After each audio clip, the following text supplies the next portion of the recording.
السلام علیکم ورحمۃ اللہ وبرکاتہ۔ آپ کو اور آپ کے اہل خانہ کو عید مبارک۔ یہ حدیث جو ہے نا بالکل 100% صحیح ہے۔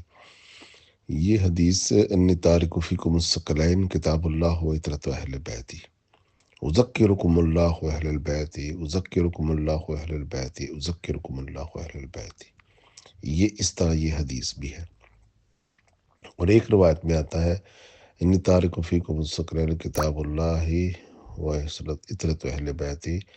من استمسکها کتاب اللہ و اہل بیت لن تضلوا بعدی ابدا۔ میں تم میں دو عظیم چیزیں چھوڑے جا رہا ہوں، کتاب اللہ، اول کتاب اللہ، اس میں ہدایت ہے، ہدن و نور، اس میں ہدایت اور نور ہے۔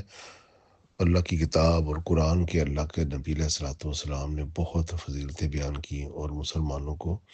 یہ ہدایت کی کہ قرآن کو پکڑ کے رکھیں، قرآن کو ہرگز مت چھوڑنا، میں تم میں یہ گراں قدر جو ہے نا نعمت چھوڑے جا رہا ہوں۔ اور دوسری بتایا ذکرکم اللہ اہل البیت، ذکرکم اللہ اہل البیت، ذکرکم اللہ اہل البیت، 3 دفعہ آپ نے فرمایا کہ میں تمہیں اپنے اہل بیت کے بارے میں اللہ سے ڈراتا ہوں، میں تمہیں اپنے اہل بیت کے بارے میں اللہ سے ڈراتا ہوں، میں تمہیں اپنے گھر والوں کے بارے میں اللہ سے ڈراتا ہوں۔ یعنی نبی علیہ الصلوۃ والسلام کو اللہ تعالیٰ نے دکھلا دیا تھا کہ آپ کے گھر والوں کے ساتھ اس امت نے زیادتی کرنی ہے، ان کو قتل کرنا ہے، ان کے ساتھ جنگ کرنی ہے۔ اور یہ متعدد روایات میں بھی حضرت علی کرم اللہ وجہ کے بارے میں بھی آپ صلی اللہ علیہ وسلم نے فرمایا، حضرت علی کو بھی نصیحت کی اور اس سے کہا کہ اس امت میں ایک اشکا ہوگا، جس طرح پہلی امتوں میں حضرت رسول اللہ صلی اللہ علیہ وسلم نے فرمایا کہ اونٹنی کو قتل کیا تھا نبی علیہ الصلوۃ والسلام کی، تو اس طرح اس نبی کی جو امت میں ایک اشکا ہوگا جو تمہیں قتل کرے گا۔ پھر حضرت حسین بن علی کو فرمایا کہ ایک فرشتہ آیا جو پہلے کبھی زمین پر نہیں اترا، اور وہ اس فرشتے کو اللہ تعالیٰ نے نازل کیا صرف یہ خبر دینے کے لیے کہ آپ حسین سے محبت کر رہے ہیں، میری امت جو ہے نا اس کو قتل کرے گی۔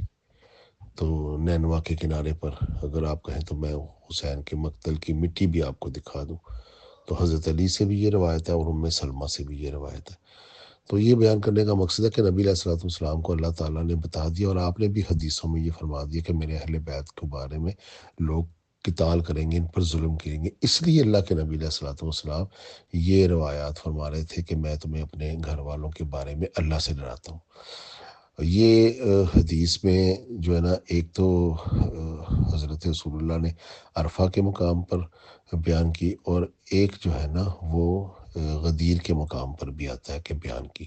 جب من کنتم مولا ہوا علی مولا ہو، حضرت علی کی محبت کے لیے، حضرت علی کے اپنی جانوں سے زیادہ عزیز رکھنے کے لیے نصیحت فرمائی، تو وہاں یہ حدیث بھی فرمائی کہ اذکرکم اللہ اہل البیت انی تارک فیکم